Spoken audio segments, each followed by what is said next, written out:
Hi, this is Diane Lovetobake on YouTube. And what we're going to make are cookies, but we're going to make cinnamon cookies. Now this recipe that I got through a friend of a friend, basically for the fat content, they use lard. And I know there's a lot of people out there that are not going to want to use lard for various reasons, of course.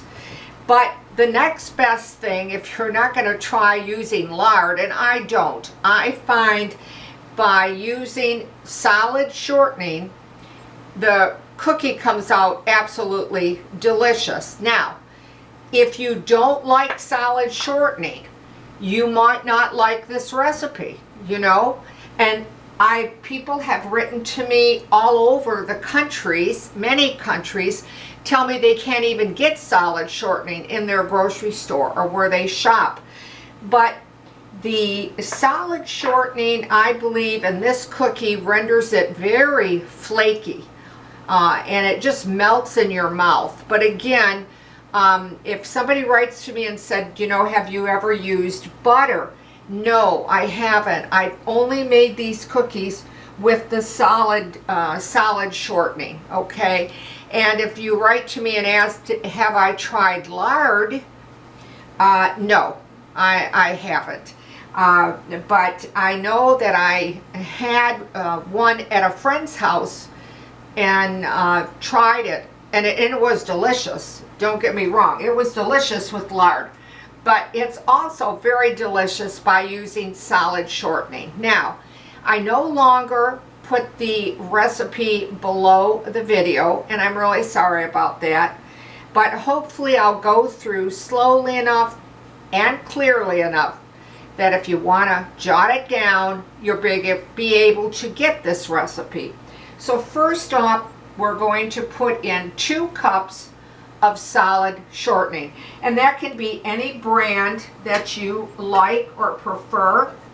They have the, you know, the name brand one that starts with the letter C, if you know what I mean. But any brand, it's going to work great.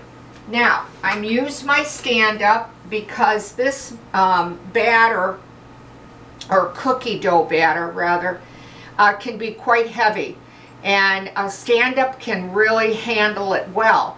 I'm not saying you can't do it with a hand mixer.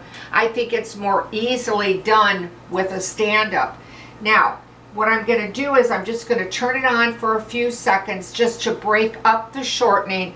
You do want to spend time creaming it, so if it takes you, you know, 2 or 3 minutes, it really depends on the speed that you're using, but you want it smooth and you want it creamy.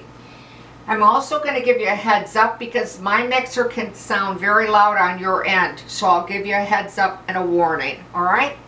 So, being I just said that, I'm going to turn on the mixer.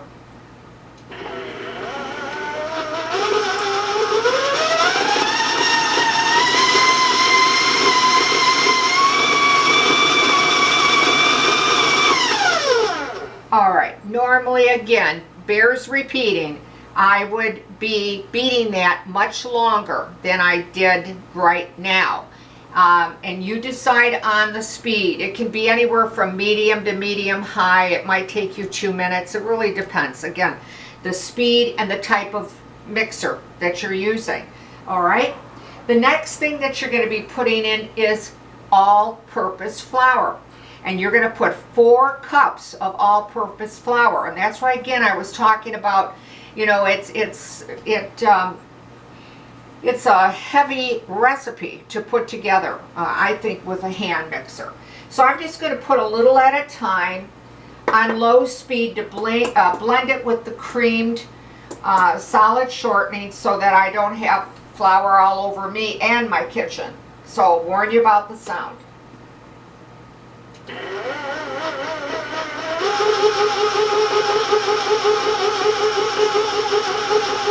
Now, as it starts to collect and beat together, I'll be adding a little bit at a time of the dry. Oh, and you know what? I do apologize. I just forgot my other dry ingredients. Okay, well, I put very little in, so there's no damage done. We're going to put 3 teaspoons of baking powder. And yes, I did say 3. Okay. And with my little whisk, I'm just going to give it a good stir. Now you're also going to need cinnamon, because we're calling them cinnamon cookies, and that's 1.5 teaspoons. And again, just give it a good stir. All right. And the next thing you're going to do is you're going to put just a dash of salt. And now I will continue at low speed, just bringing all the dry ingredients into the shortening. Warn you about the sound.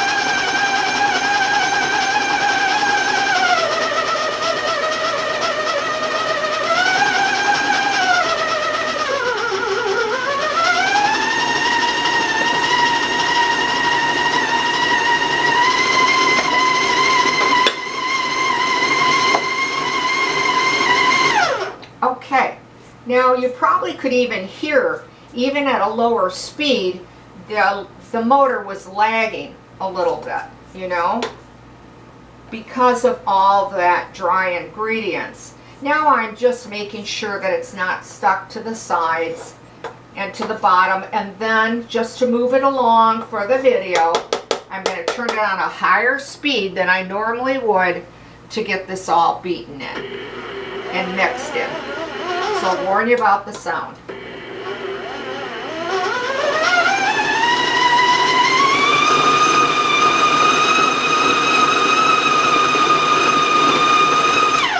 Now that shouldn't take you too long. What I try to do is to make sure, I know everything's kind of combined when it starts to clean the sides of the mixing bowl, if you know what I mean. The cookie dough starts grabbing all the dry together.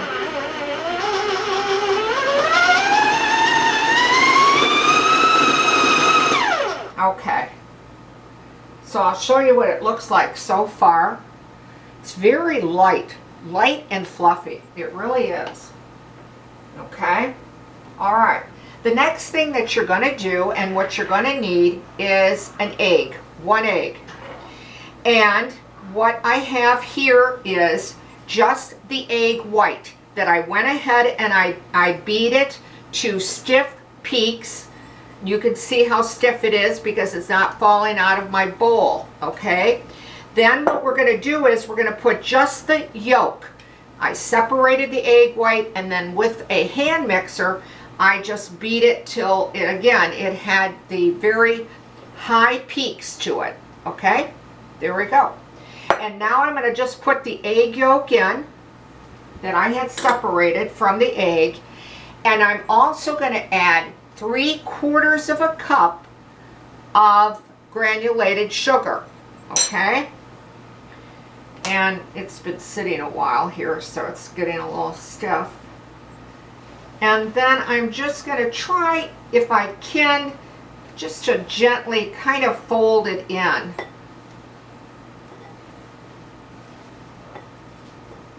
So I'm not, you know, trying to,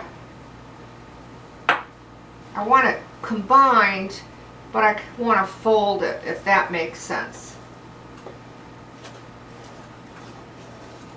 with my spatula. So I have the egg, I've got the granulated sugar, and as you can see, it's still so nice and fluffy and light, okay? And now I'm going to add this to that. And I'm going to try to do it on very low speed so I can keep that air in that egg white.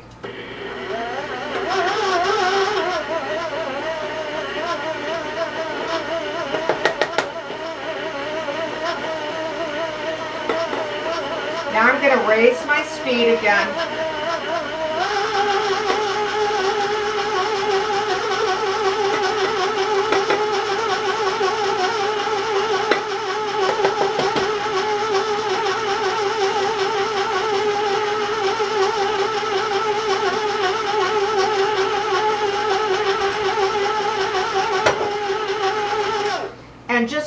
last second, I'm going to turn it up a little bit higher, and then I'll be done with it. Okay, warn you about the sound.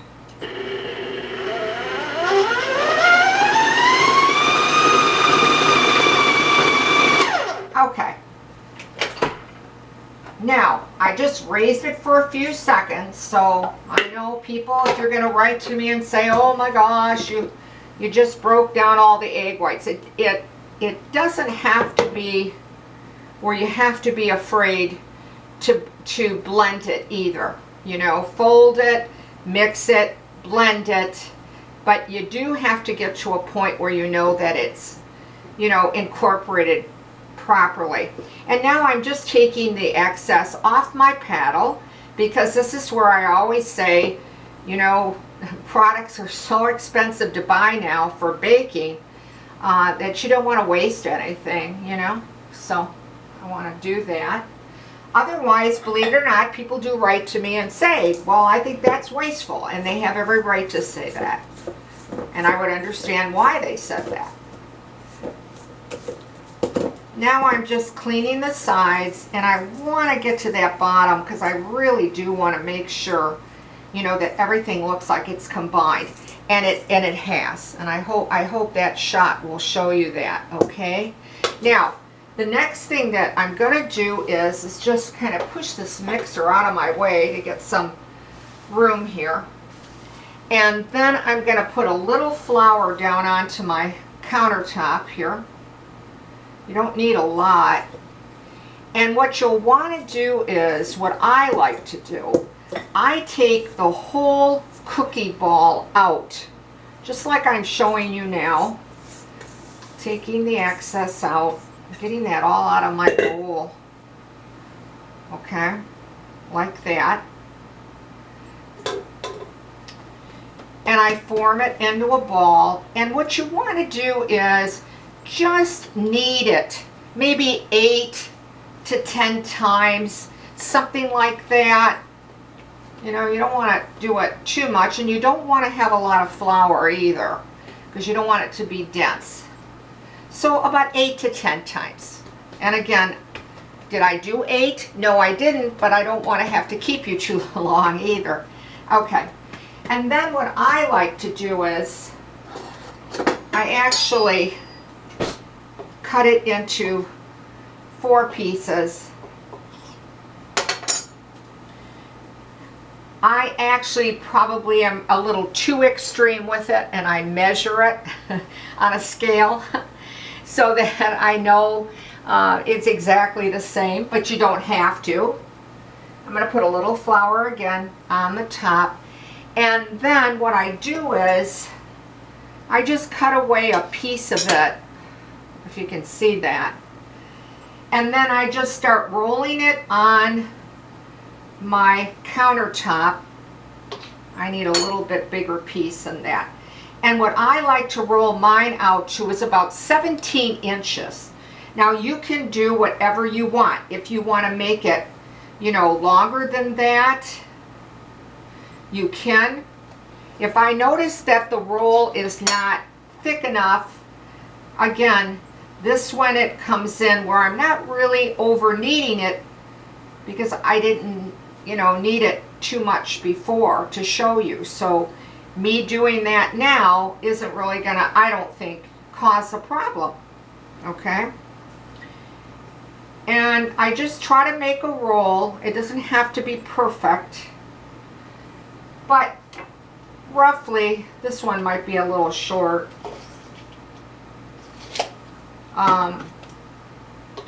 That I'm going to add the rest of it. See, I was about right on the size of that. You know, when you start doing, you know, this recipe quite a few times, you get to eyeball things, and you can kind of tell, like, oh yeah, that's 17 inches, or, you know, that one's about as wide as I made the other one. So you get real familiar with it. It doesn't have to be exactly 17 inches, that kind of thing. But then what I do is, and I just forgot my baking pan.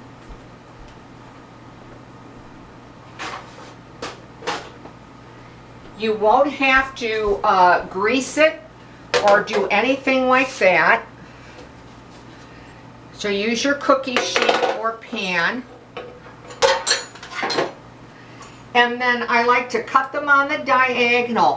When I do about this width, and the width, in case somebody asks me that, it's about 1.5 inches, okay? Then I cut about 1.5 inches of a piece diagonally down on all these little logs. At least they make me think that they look like logs, okay? So you get the idea. And then just place them at least 1 inch apart.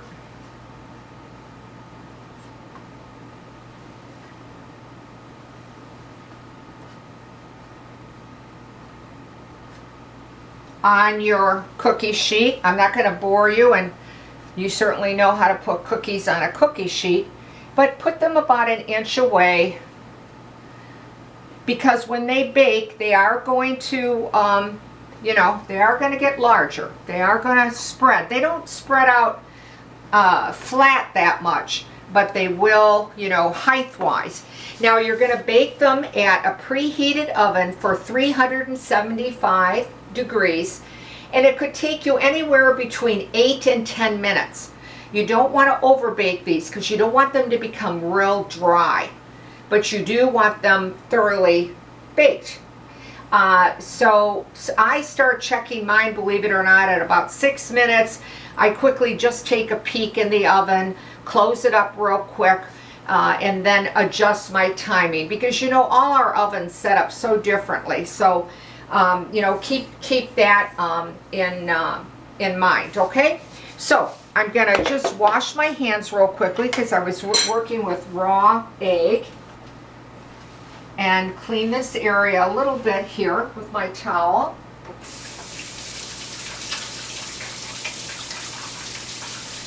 All right.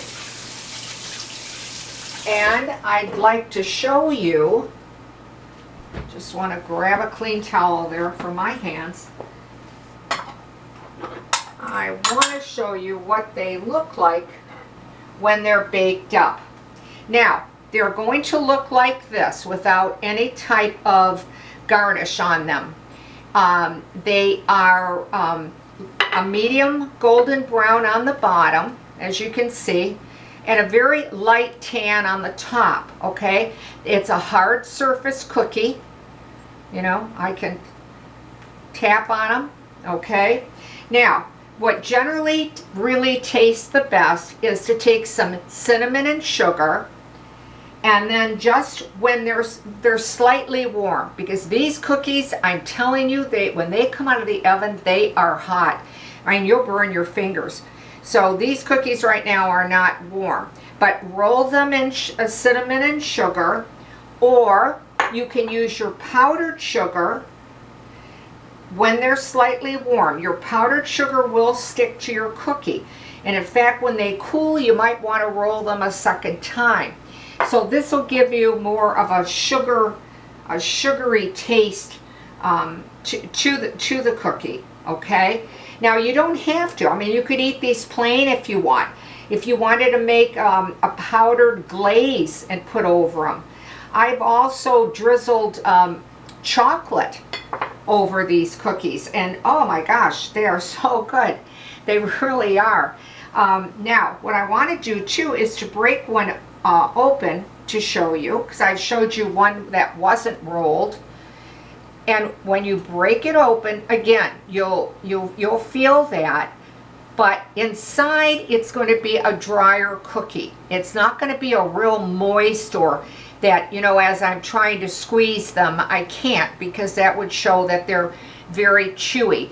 They actually, to me, when you bite into them, because they have a hard surface all the way around, it's like you're eating a biscuit. But when you bite down into them and start tasting, you get a very delicate crumb. that melts in your mouth. So it's more, I think, between a biscuit and a cookie, okay? And they really are delicious. Now, when you try to move them too quickly, leave them on your pan for a couple minutes. Then put them to a cooling rack. If you don't, the cookies are so fragile, they will just break up. They'll have cracks and they will just fall apart on you. So you want to give them time to settle and cool down a little bit, okay? Also, you can, if you'd like, if you want to just underbake them a little bit, if you want to have the centers a little bit softer, then pull back your time, you know. Maybe the bottom of the cookie will be a lighter brown than what I showed you. But I like that it's a firm cookie. But then when, as I said, bears repeating, you bite into the cookie, then it just melts in your mouth. It's a great tasting little cookie. If you give it a try and you like this recipe, well, let me know. Write to me, please. I'd love to hear from you.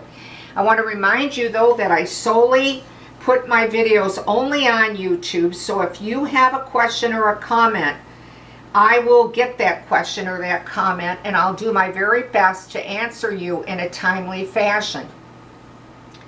If you're so inclined and you'd like to subscribe, well, I can't thank you enough, or ring the bell. So, I want to thank you again for watching Diane Lovetobake on YouTube. Stay well, stay safe, and I'll see you soon.